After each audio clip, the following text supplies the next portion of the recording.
Да, ще отнеме няколко години, няма съмнение, но всички, които сме тук, всички с които говоря, всички от които зависи това, в момента са убедени, че трябва да вложим много енергия, сили, за да стане максимално бързо, защото всички ще имаме полза от това.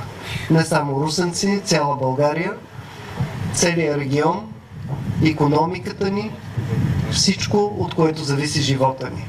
Така че, доколкото зависи от мен, пред вас поемам този ангажимент. Това ще бъде една от основните ми задачи, един от основните ми приоритети от тук нататък.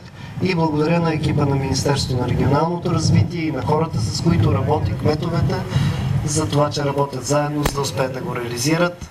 На добър час!